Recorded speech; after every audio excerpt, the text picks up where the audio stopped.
이날은 여호와께서 정하신 것이라. 이날에 우리가 즐거워하고 기뻐하리로다.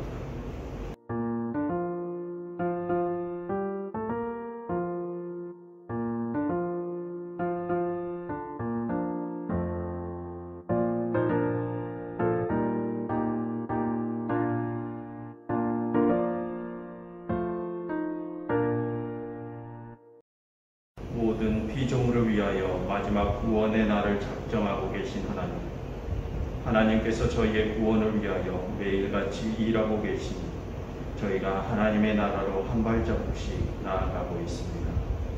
하나님, 저희의 죄악에도 불구하고 저희를 이끄시는 하나님의 그 크신 은혜에 감사와 찬양을 드립니다.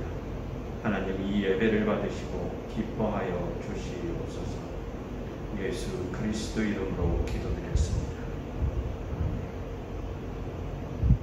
다같이 찬송가 12장으로 하나님을 찬양하겠습니다.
주 성령 나를 감화하사 새 노래 나의 맘에 솟으니 참되고 간절한 기도로 나 주께 영광 돌려보내고 주 성령 내 맘 열어주시소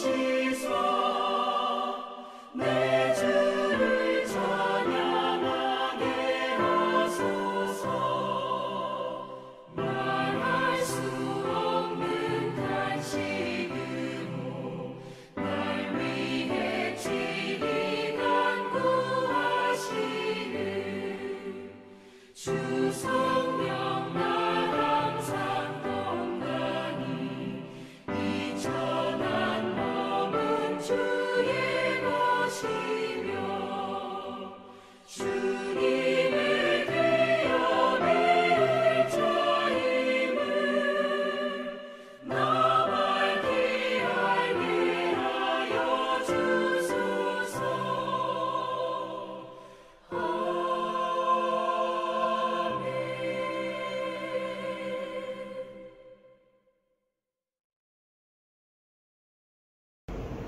지금 이 시간은 우리의 지난 날들을 돌아보면서 우리가 지었던 죄를 고백하고 참회하는 시간입니다. 조용한 중에 1, 2분 정도 하나님께 지난 날들의 죄를 구하시고 용서를 구하시기를 바랍니다.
내가 너희를 내버리지 아니하고 너희와 맺은 내 언약을 폐하지 아니하리니 나는 여호와 너희의 하나님이 됨이니라. 하나님께서는 당신께서 맺으신 언약의 끝까지 신실하신 분이십니다. 그러니 하나님의 언약 안에 머물기를 원하시는 여러분들께서는 이제 평안함 속에서 거하시기를 바랍니다. 다 같이 우리의 죄를 용서하여 주신 하나님께 감사 찬양 드리겠습니다. 찬송가 276장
다 함께 사도신경으로 우리의 신앙을 고백하도록 하겠습니다.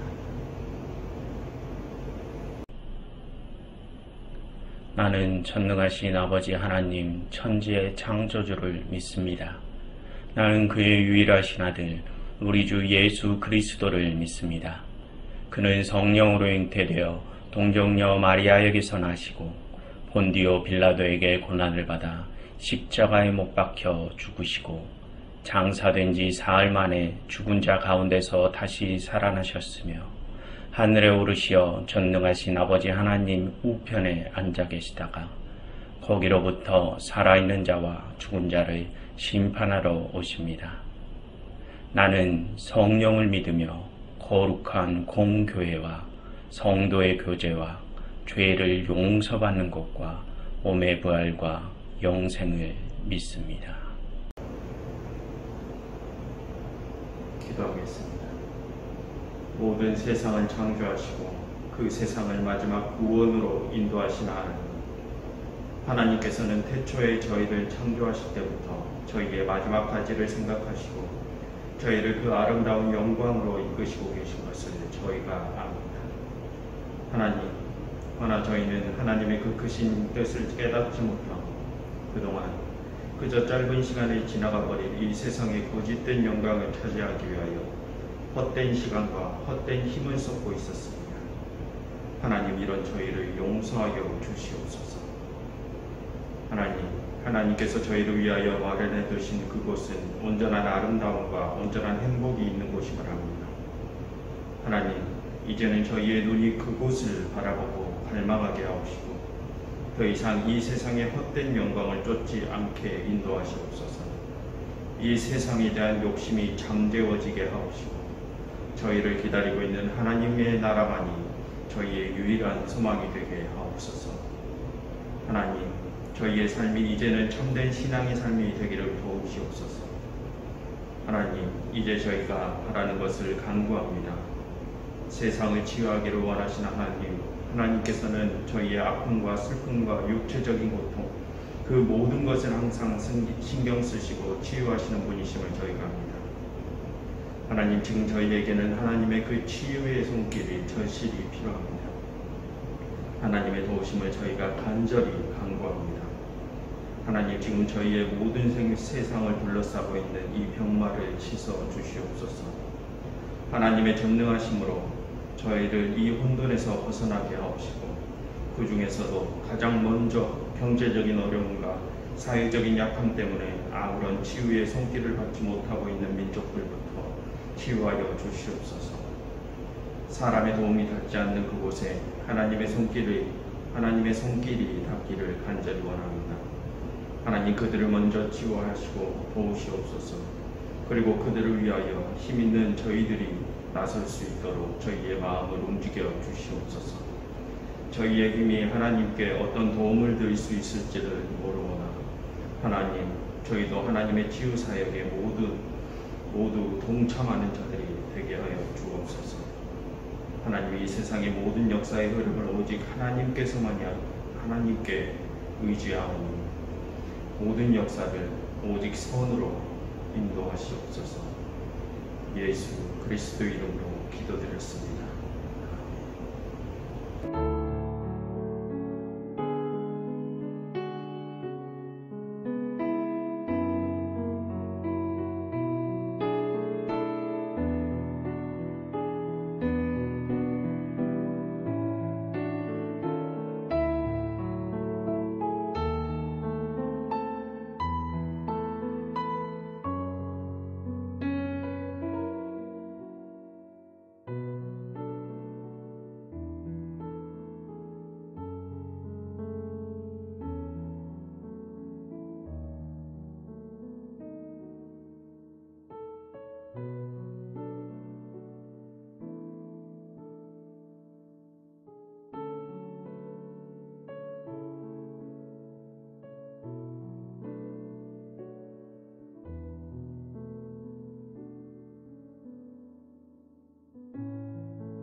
함께 하나님께서 오늘 우리에게 주신 말씀 찾아보도록 하겠습니다. 오늘의 말씀은 다니엘서 9장 20절부터 27절의 말씀입니다. 다니엘서 9장 20절부터 27절의 말씀은 제가 가진 성경으로 구약성경 1249쪽에 나와 있습니다. 다니엘 9장.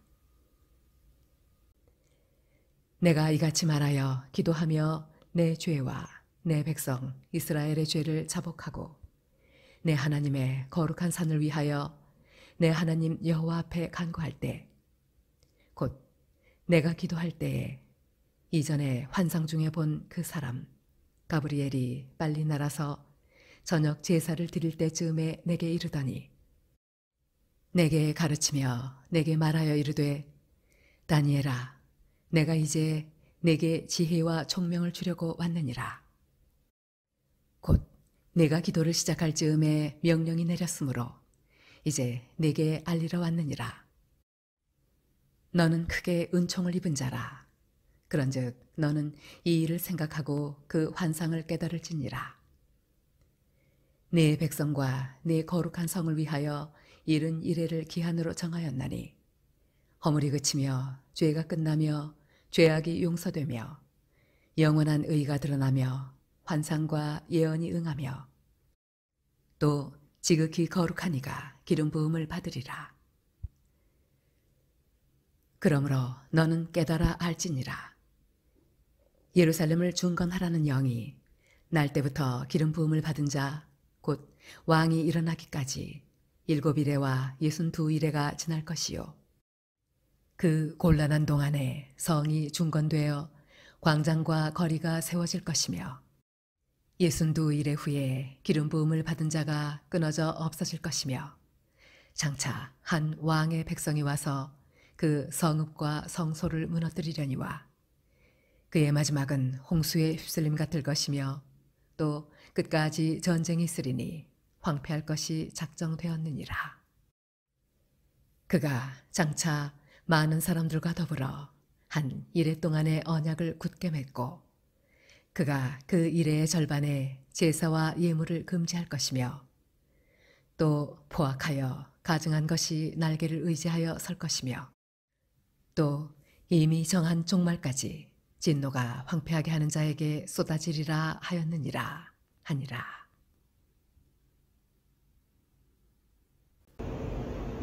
오늘 주신 말씀에 찬송가 200장 2절로 응답 찬양 드리겠습니다.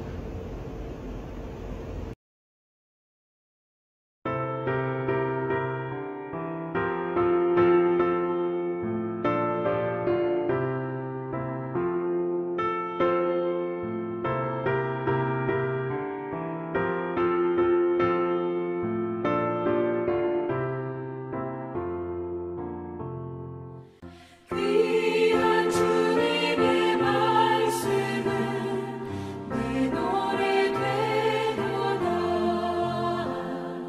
모든 사람을 살리는 생명의 말씀은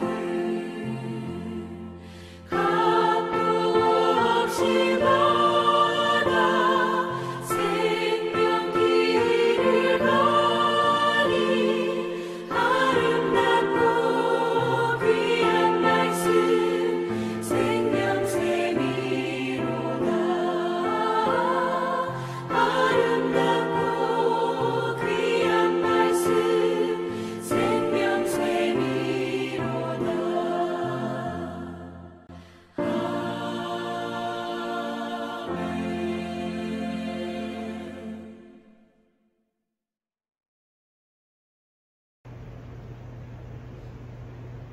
각 가정에서 하나님께 예배를 드리고 계신 여러분 모두에게 우리 주님의 은혜와 평화가 넘치시기를 바랍니다. 지난주에 살펴본 다니엘서 9장 3절부터 19절의 말씀은 다니엘이 희년을 앞두고 대속죄를 지내는 내용이었습니다. 이제 곧 하나님께서 안티오코스 4세를 무너뜨리시고 이스라엘의 회복을 이루실 것입니다. 다니엘은 그 회복을 앞두고서 하나님께 이스라엘의 죄를 고백하고 참회하며 하나님께 자신들을 용서해 주시라고 기도하였습니다. 그럼으로써 자신들을 정결케 해주시라고 강구하였습니다. 그래야 앞으로 다가올 희년에 하나님의 나라를 수여받을 수 있기 때문이었습니다. 이 내용이 지난주에 살펴본 내용이었습니다. 그리고 오늘의 본문인 20절부터 27절의 이야기는 천사 가브리엘이 다니엘에게 나타나서 과거 예레미야가 했던 예언을 상세히 해석해 주는 부분입니다. 다니엘은 천사 가브리엘에게 그 해석을 듣고 예레미야의 예언에 대한 깨달음을 얻었던 것입니다. 오늘 함께 가브리엘과 다니엘의 이 대화 내용을 자세히 한번 살펴보시면서 오늘의 본문이 우리에게 주는 또 다른 메시지를 읽어보도록 하겠습니다. 오늘의 본문은 두 부분으로 나누어집니다. 첫 번째 부분인 20절부터 23절은 다니엘이 언제 어떻게 가브리엘을 만나게 되었고 다니엘이 그 가브리엘에게 어떻게 해서 예레미야의 예언에 대한 해석을 들을 수 있게 되었는지 그 배경을 설명해 주는 단락입니다. 그리고 두 번째 부분은 24절부터 마지막 27절까지 가브리엘이 예레미야의 예언을 해석해 주는 단락입니다. 23절까지는 이야기의 배경 설명 단락, 24절부터는 예언을 해석해주는 단락입니다. 여러분, 그럼 첫 번째 단락부터 살펴보겠습니다. 20절입니다. 내가 이와 같이 말하여 기도하며 내 죄와 내 백성 이스라엘의 죄를 자복하고 내 하나님의 거룩한 산을 위하여 내 하나님 여호와 앞에 간구할 때, 지난 9장 3절부터 19절에서 다니엘은 숙제를 보내고 있었습니다. 그리고 이 20절에서 다니엘 자신이 그렇게 속죄의 기도를 드리고 있을 때 무언가 어떤 일이 시작되었다고 말을 하고 있습니다. 다음 21절입니다. 곧 내가 그렇게 기도를 드릴 때 이전에 환상 중에 본 그 사람 가브리엘이 빨리 날아서 저녁 제사를 드릴 때쯤에 내게 이르더니, 다니엘은 이전에 8장에서도 가브리엘에게 숫염소와 숫양의 환상에 대한 해석을 들었습니다. 다니엘은 8장의 그 천사가 지금 이 천사와 같은 인물이라고 말을 하고 있습니다. 그리고 22절입니다. 그 천사 가브리엘이 다니엘에게 지혜와 총명을 주려고 왔다고 합니다. 여기서 말하는 지혜와 총명은 다음 23절부터 나오는 예레미야의 예언에 대한 깨달음을 뜻합니다. 그런데 그 깨달음은 천사 가브리엘에 의해서 얻게 된 것이라고 합니다. 여러분, 다니엘서의 저자는 지금 천사가 다니엘에게 지혜와 총명을 주었다라고 소개를 하고 있습니다. 그리고 여러분, 저자는 앞서 7장에서부터 8장을 거쳐 이 9장에까지 다니엘이 겪은 환상과 꿈에 대한 그 모든 해석은 천상의 존재들이 알려주었다고 계속해서 소개해주고 있었습니다.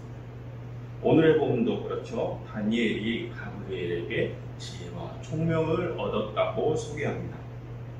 여러분, 이게 무슨 의미일까요? 다니엘서의 저자는 왜 다니엘이 얻은 지혜와 총명이 천사들에게서 온 것이라는 것을 계속해서 강조하고 있는 것일까요?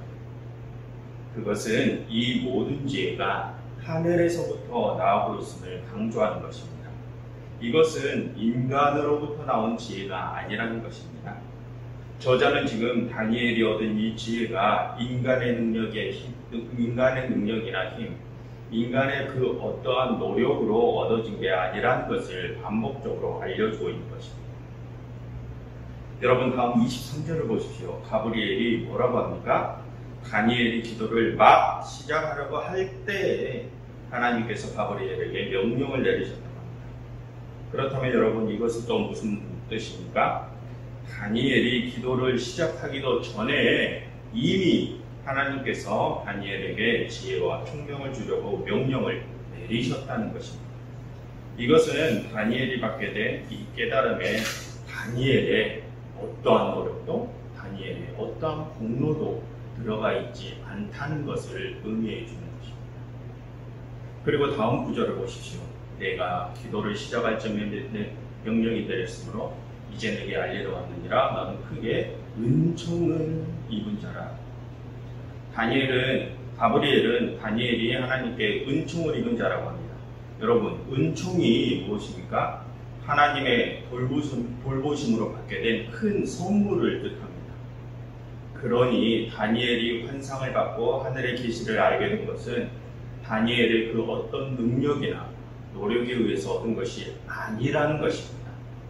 다 하나님께서 주신 선물이라는 것입니다. 이렇게 다니엘서의 저자는 20절부터 23절까지 해서 이 모든 깨달음은 하나님께로부터 왔음을 알려주고 있습니다. 그리고 저자는 이제 24절부터 마지막 절까지 하나님께서 다니엘에게 일러주신 역사적 비밀을 밝히고 있습니다. 그 내용은 지금까지 우리가 다니엘서를 살펴보고는 내내 계속해서 이야기를 나누었던 내용과 같습니다. 24절입니다.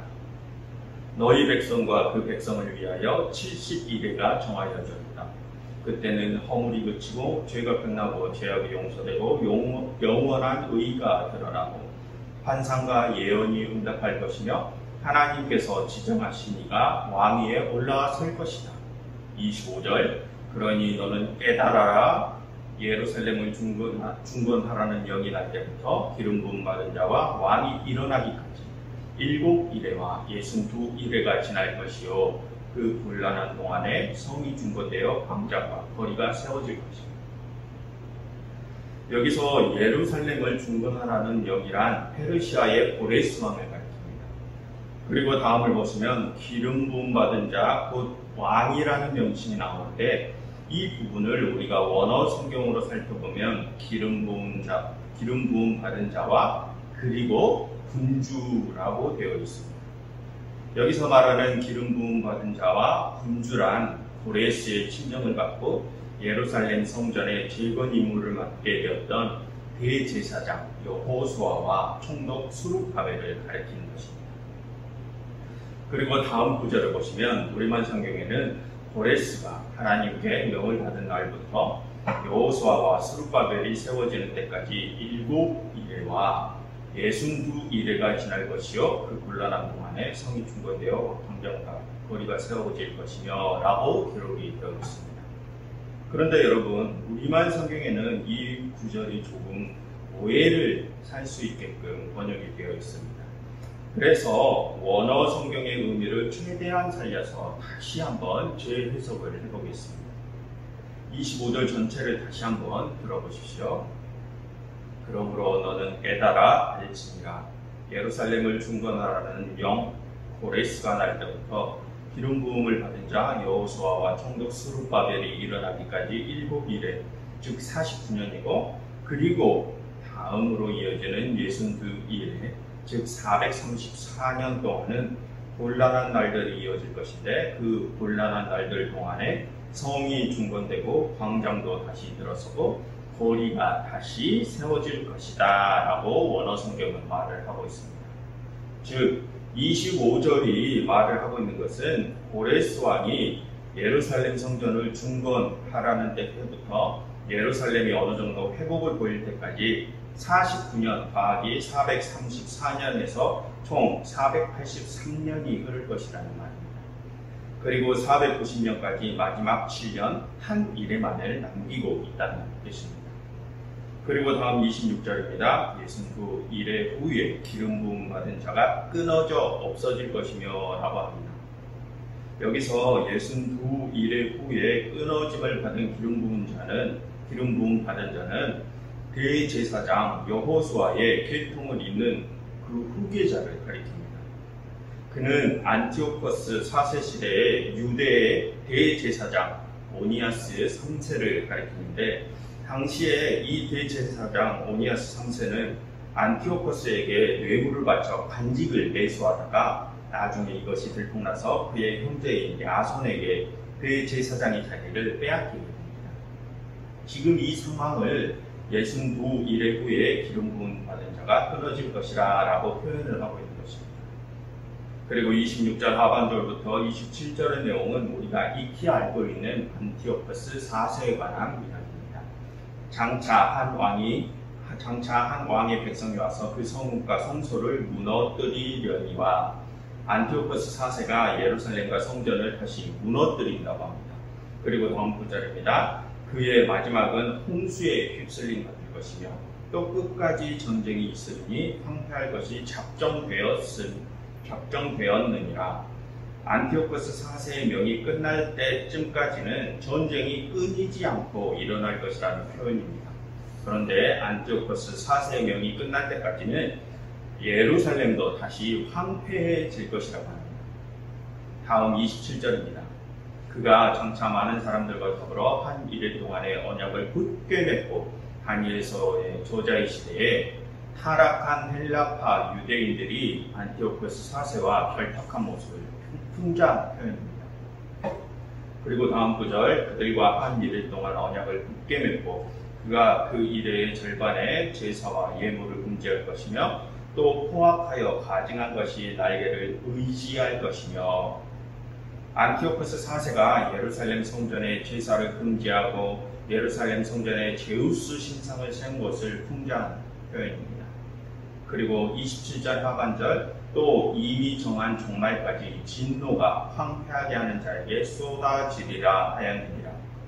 이 마지막 구절은 다니엘서의 저자가 안티오코스 4세의 미래를 실제로 예언하는 부분입니다.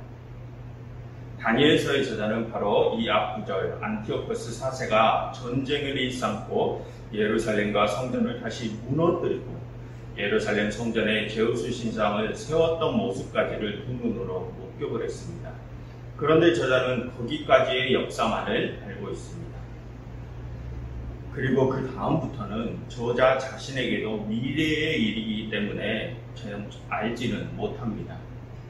그러나 저자는 과거 하나님께서 악인들을 심판하셨던 역사를 떠올려 보았습니다. 그리고 예레미야의 예언, 즉 희년에 대한 예언도 떠올렸습니다.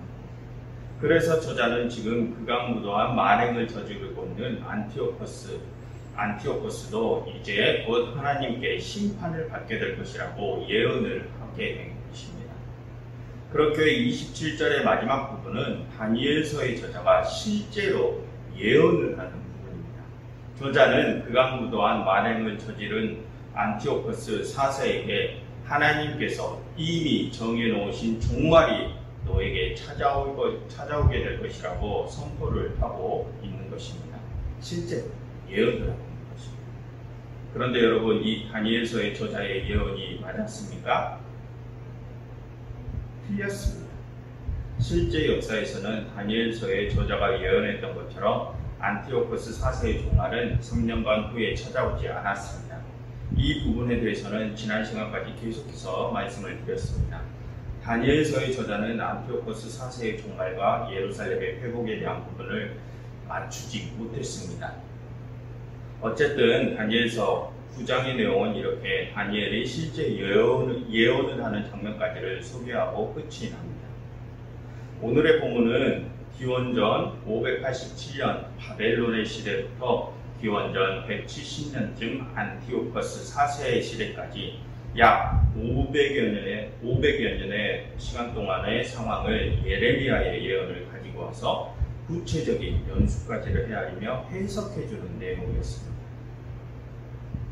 그런데 여러분, 우리가 오늘의 본문을 읽다 보면 다니엘서의 저자가 이 본문에서 무엇인가를 강조하고 있다는 느낌을 받을 수 있습니다. 여러분, 아까 전에 20절부터 23절에서 다니엘서의 저자는 무엇을 강조했다고 했습니까? 본문에서 다니엘은 세상 역사에 대한 깨달음을 얻었습니다.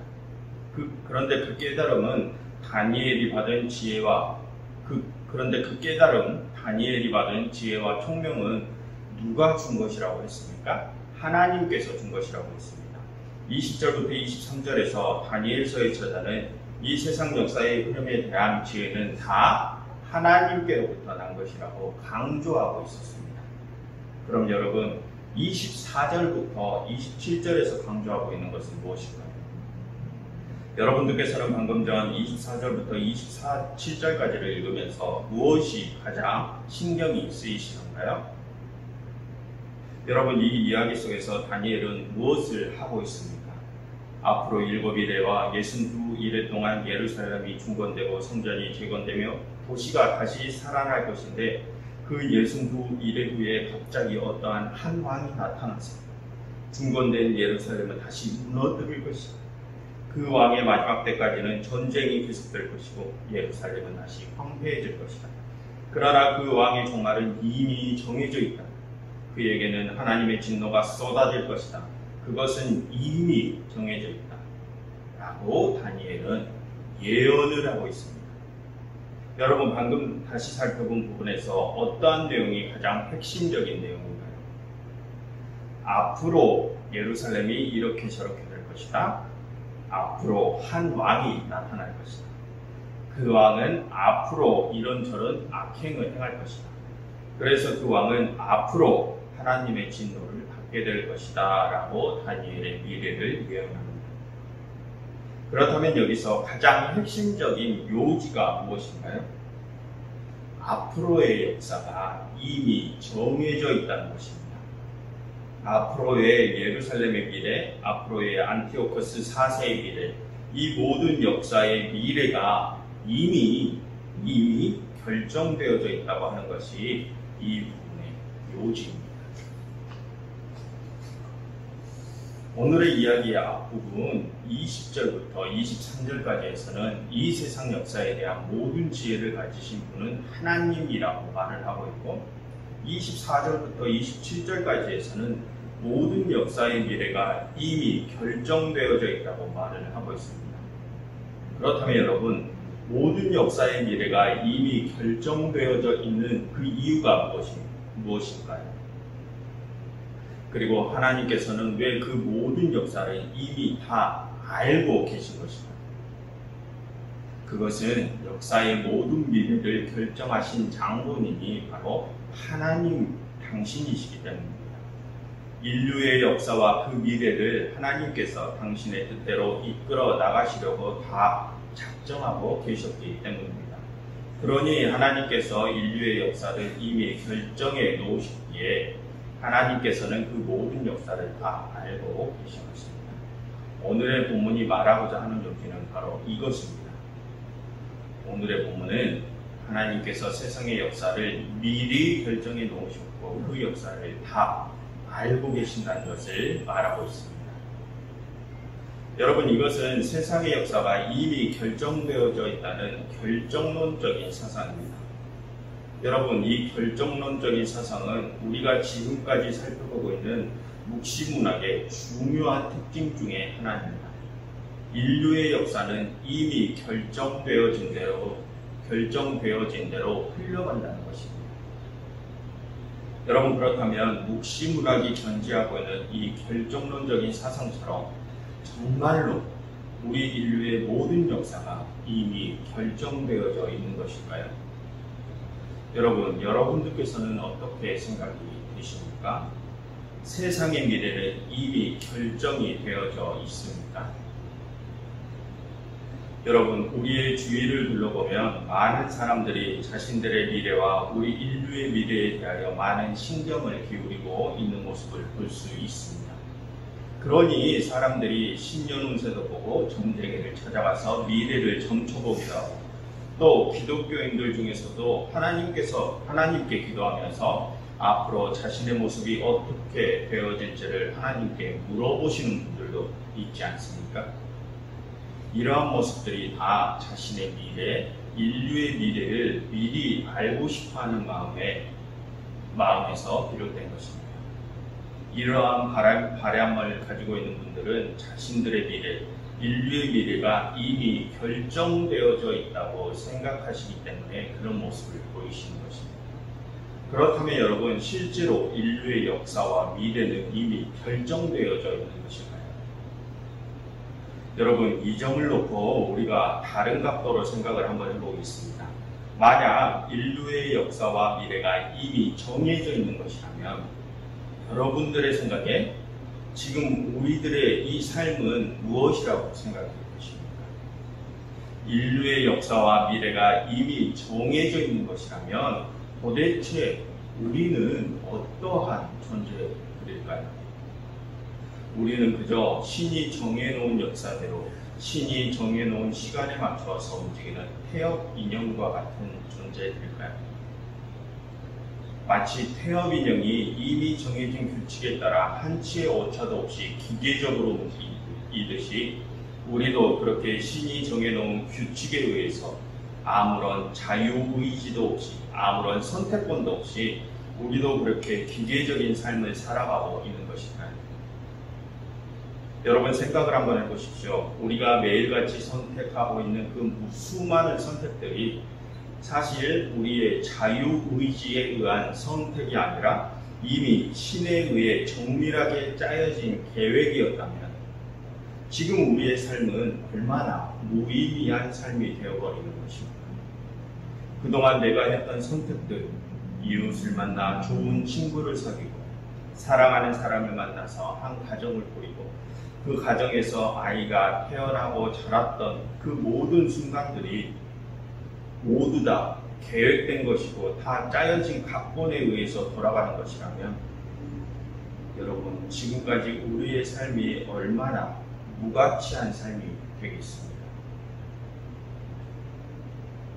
정말 이 세상의 역사가 그렇게 세세하게 이미 정해져 있다라고 한다면 우리는 그저 신이 빚어놓은 로봇일 뿐인 것은 아닌가요?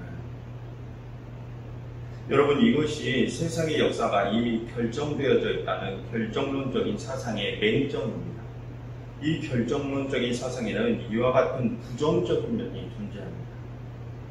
그렇다면 여러분, 왜 묵시가들은 이런 맹점이 존재하는 결정론적인 사상을 자신들의 작품에 집어넣은 것일까요? 여러분, 묵시가들 이전에 활동하던 예언자들은 이런 결정론적인 사상을 사용하지 않았습니다. 묵시가들과는 다르게 예언자들은 역사와 미래에 대하여 열린 사고를 가지고 있었습니다. 예언자들의 선포를 보면 이스라엘, 너희들이 다시 하나님의 말씀대로 살아간다면 하나님께서 너희를 다시 회복시키실 것이다 라고 선포를 했습니다. 묵시가들 이전에 살았던 예언자들의 선포에는 인류 역사의 흐름에 대한 큰 그림만 그려져 있을 뿐, 이 묵시가들의 선포처럼 미래의 역사에 대하여 세세한 결정이 다 내려져 있는 것이 아니었습니다. 그런데 여러분, 왜 묵시가들은 과거의 예언자들과는 다르게 이러한 결정론적인 사고를 가지고 당시의 백성들에게 하나님의 말씀을 전했던 것일까요? 여러분, 묵시가들은 당시의 사람들에게 너희는 신이 빚은 로봇일 뿐이다. 너희에게는 아무런 자유의지도 없다. 너희는 그저 신이 짜놓은 세세한 계획에 의해서 움직이는 폐업 인형일 뿐이다. 이런 말을 하기 원했던 것일까요? 묵시가들이 정말 그것을 원했을까요? 그렇지 않습니다. 여러분, 물론 결정론적인 사상에는 방금 말씀드린 바와 같은 엄청난 맹점이 있습니다. 그럼에도 불구하고 묵시가들이 결정론적인 사상을 택했던 것은 당시의 백성들에게 너희는 신의 놀이개감이다 이것을 말하고자 함이 아니라 다른 이유가 있었기 때문입니다. 그 이유는 우리가 이미 다 알고 있는 그것 때문입니다. 그것은 바로 희망입니다. 하나님께서는 악이 관연한 이 세상에 대하여 구원의 완성을 이루시기를 진짜로 원하신다. 그래서 하나님께서는 그 계획을 정말로 가지고 계신다. 비참한 현실을 살아가고 있는 백성들에게 이 희망을 주기 위해서였습니다. 그래서 그들이 갖게 된 그 희망에 확신을 심어주어서 그 확신에 힘을 얻어 지금의 현실에서 삶의 변화를 이끌어내게 하기 위해서 결정론적인 사상을 가지고 들어온 것입니다. 그래서 그들은 결정론적인 사상을 사용한 것입니다. 확실한 미래를 보여주어야 그들이 그 미래에 대한 확신을 가지고 지금 당장의 현실의 삶을 바꾸어 나갈 것이기 때문입니다. 만약 그들의 미래에 모든 악이 사라지고 오직 선만이 존재하는 하나님의 나라가 그들에게 주어질 것이라는 미래가 있다면, 그 하나님의 나라라는 미래가 그들을 기다리고 있다면 그들은 지금의 비참한 현실 속에서도 이미 하나님 나라의 백성으로서의 모습으로 살아갈 것이기 때문입니다. 그들은 이 세상에서부터 이미 하나님의 거룩한 백성들이기 때문에 이 세상의 만몬의 논리를 따르지 않고 힘들고 어렵더라도 거룩한 백성의 모습으로 서 있을 것이기 때문입니다.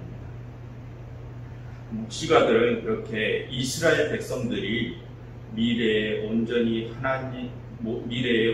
이루어질 하나님의 나라를 지금 현재에서 살아가도록 하기 위해서 결정론적인 사상을 가지고 들어온 것입니다. 그래서 다니엘서의 저자는 다니엘의 모습을 통해서 미래의 하나님의 나라를 이스라엘 백성들에게 미리 맛보게 해준 것입니다.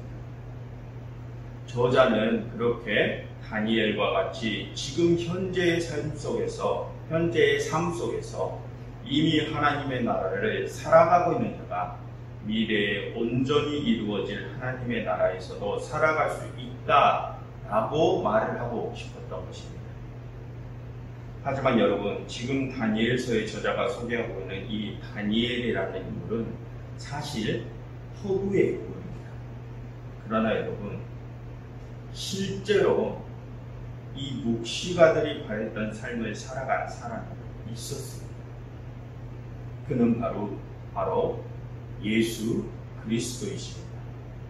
만몬의 논리가 뒤덮어버린 죄악된 이 현실 속에서 절대로 그 악의 논리에 물들지 않고 하나님의 나라를 살아가는 자의 모습이 어떠한 모습인지를 몸소 보여주신 그분이 바로 예수 그리스도이십니다.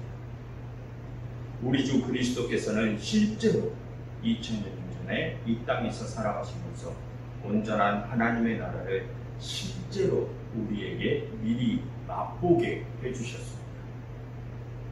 이 예수 그리스도에 대한 이야기는 다니엘서처럼 묵시가들이 꾸며낸 허구의 이야기가 아니라 2000여 년 전에 살았던 한 사람의 실제 모습입니다. 여러분, 우리 주 예수 그리스도께서는 과거 2000여 년 전에 이 세상에 초림하셨습니다. 그리고 주님께서는 당신의 모든 구속 사역을 마치시고 다시 하늘로 올라가시면서 우리에게 약속을 하셨습니다. 당신께서는 반드시 다시 돌아오실 것이라고 약속하셨습니다. 그리고 그때에는 온전한 하나님의 나라가 이루어질 것이라고 말씀하셨습니다. 여러분, 우리는 그 예수 그리스도의 초림과 다시 오실 재림의 중간 시대에 살아가고 있습니다. 여러분, 그 초림과 재림의 중간 시대인 이 현재 속에서 이미 하나님의 나라를 살아가고 있는 자가 미래의 온전한 하나님의 나라를 살아갈 수 있습니다.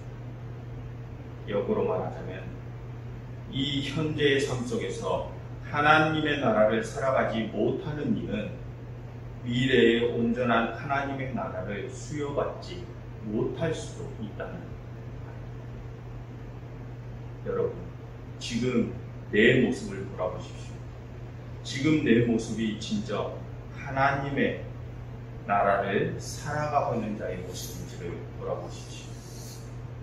내가 바로 지금 이 순간 하나님의 나라의 거룩한 백성의 모습을 하고 있지 않다면 미래의 나는 하나님의 나라에 들어갈 수 없을지도 모릅니다.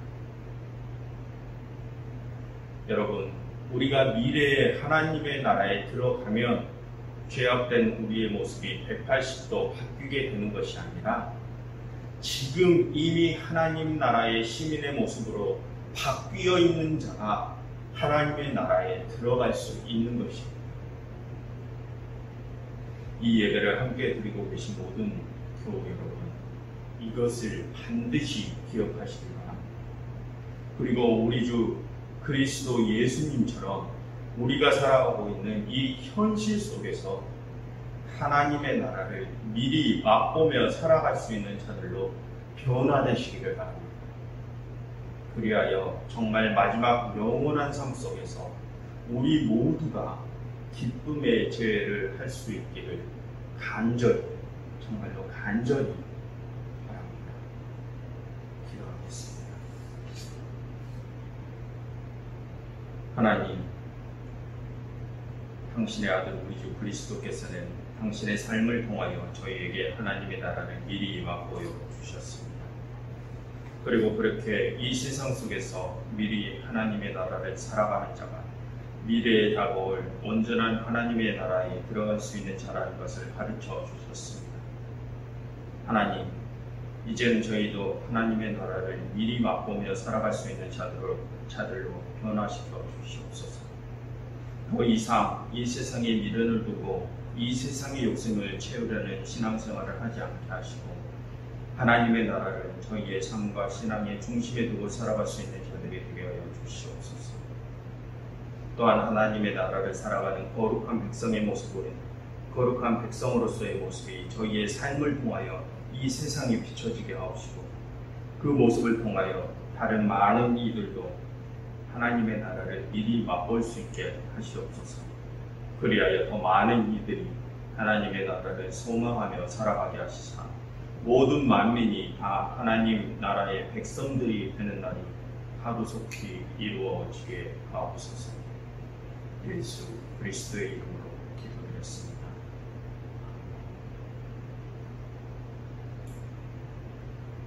다 함께 찬송가 420장으로 나아가며 찬양 드리겠습니다. 420장.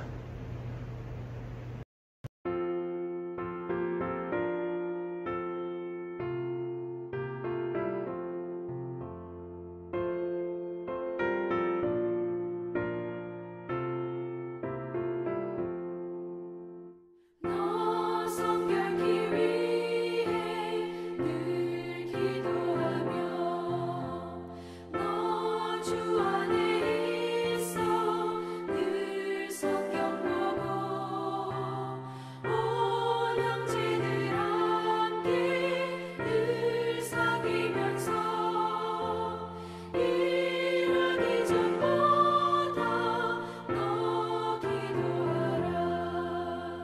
너 성결케 위해 내 머리 숙여 저 은밀히 계신 내 주께 빌라. 주 사귀어 살며 주 닮으리니 널 보는 이마다 주 생각하리.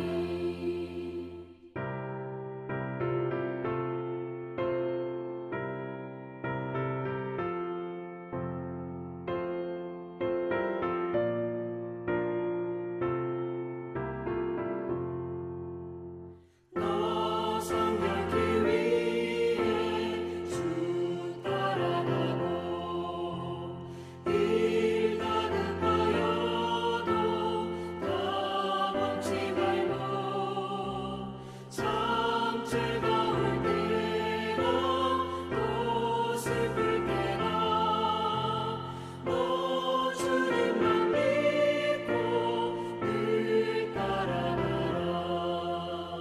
너 성결케 위해 늘 기도하며 내 소원을 주께 다 맡기어라. 너 성령을 받아 주 섬겨 살면 저 천국에 가서 더 잘 섬기리.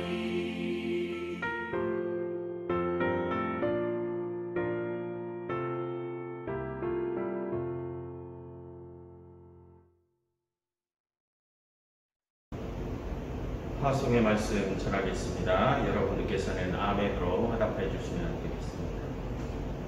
사랑하는 교우 여러분, 이 시간 우리는 하나님의 은혜로 말미암아 옛사람을 벗고 새사람이 되었습니다. 이제 우리는 그 새사람의 몸을 입고 세상으로 나아갑니다. 지금 이 순간에 하나님의 나라를 살아가시어서 마지막 날에 완성된 그 나라를 수여받으시는 영광을 누리시길 바랍니다. 기도하겠습니다. 마지막 날에 죄악된 저희를 대신하여 변호자가 되어주실 예수 그리스도의 은혜와 태초의 창조의 날로부터 마지막 구원의 완성에 이르기까지 저희의 모든 삶을 책임져 주시는 하나님 아버지의 지극하신 사랑과 저희를 그 마지막 구원의 종착역까지 이끌고 가실 성령 하나님의 감화 감동 교통하시니 이 세상에서도 하나님의 나라를 살아가고자 다짐하는 모든 하나님의 백성들에게 이제로부터 영원토록 함께 하시기를 간절히 기원하옵나이다.